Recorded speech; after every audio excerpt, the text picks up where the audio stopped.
Hiding out in a retail store for a few months, hope you had a steady supply of food. Like the sponsor of this video is brought to you by Factor. Factor delivers fresh, never frozen meals right to your door. Meals that are perfect for the hustle of life because life never stops. I know how it is, you want a home cooked meal, but work's busy, life's busy, you don't got the time.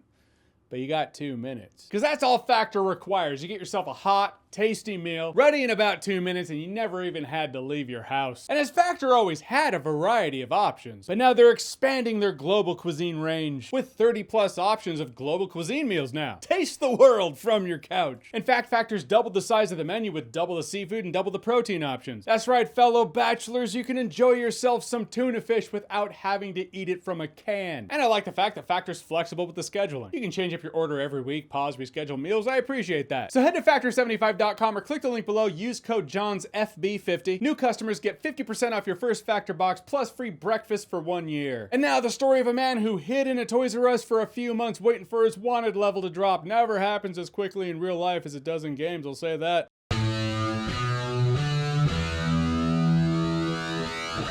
So Roofman is based on a true story, and we know how that goes, like based loosely, generally speaking. Is it based on a true story or inspired by a true story? It gets very fuzzy which one they actually mean. Channing Tatum plays Jeffrey Manchester, aka the Roofman. He's called that because he's a burglar, and what he would do is he would come down through the roof of a McDonald's and rob the McDonald's. Wait for the opening staff to arrive, including the manager. He'd make the manager open the safe.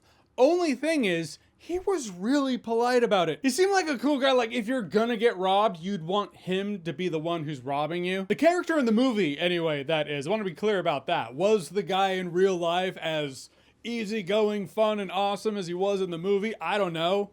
Kinda doubt it. Whenever Hollywood has a character or a movie based off of a real person or events, they always paint over the ugly parts and make a more palatable version of the character and events. I really doubt they didn't have to do it so much this time around in the movie about the robber. So going forward in the review, just know that I'm judging the movie based on entertainment factor per what I just watched. So he gets caught, goes to prison, breaks out of prison. While he's waiting for the heat to drop, he hangs out inside a Toys R Us. Really works out for him that this happened in the early 2000s, not the 2020s. If it happened in the 2020s, he'd have to hang out in a Spirit Halloween store, and that only worked for a couple months out of the year. And I will say this, I gotta drop this on you right now, because I know some folks like to skip ahead, like, look, what did he rate the movie? That's all that matters. It's not. If there's no other takeaway from this review, take away this. I had this movie completely wrong. That's not to say I thought the movie was gonna suck or anything. I saw the trailer and I was like, oh, that looks fun. Looks like a good time. It is, but it's not as funny as I thought it would be in the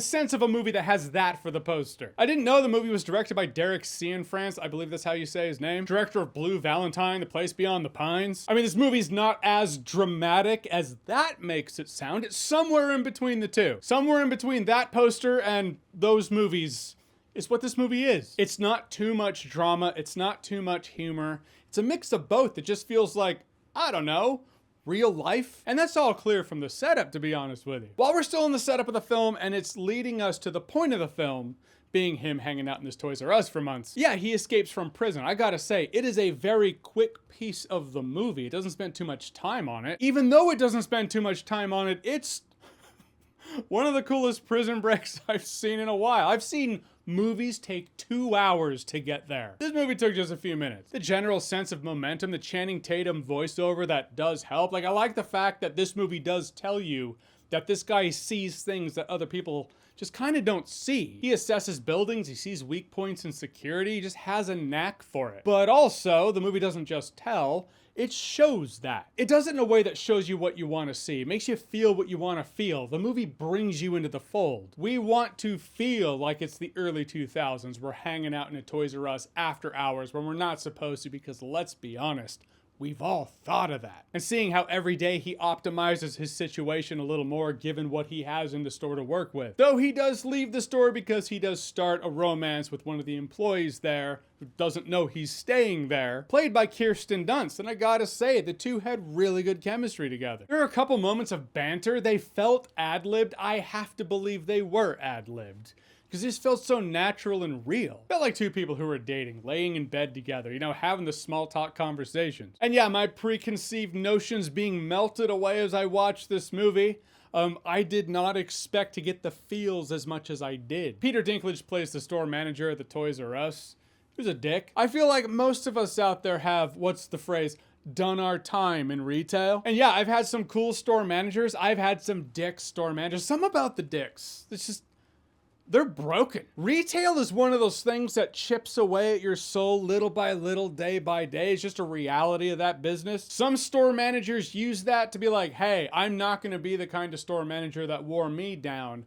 I'm gonna be another kind of store manager for my employees. Positivity and shit. Other types are just broken, miserable people, and those ones are the worst. Well, he's definitely one of them. This is where the comments are gonna come in and be like, yeah, it makes sense Peter Dinklage is playing that guy. I did not know there was a Peter Dinklage hate train out there until I reviewed Toxic Avenger, read the comments in that comment section. I was like, wow, the once beloved Tyrion Lannister, people don't like him as much anymore. Given the fact that I stay offline as much as possible and out of drama online and otherwise, I gotta ask, what is it? I do feel the movie overstayed its welcome a little bit. 15 minutes or so could have been shaved off of this one. Look, in the end, Roofman surprised me. It has humor, it has a surprising amount of heart. I had myself a really good time in Roofman. No alcohol required. Kind of reminds me of the story of the secret mall apartment, the group of friends that got together, and behind the walls in this mall there was a pocket, and these friends converted it into this apartment and they just lived there. They turned it into a cool looking man cave, man. Like, stories like that have always fascinated me. Or so Roofman, have you seen it? What did you think about it? Or what's a movie you thought was going to be an outright comedy, ends up being a drama?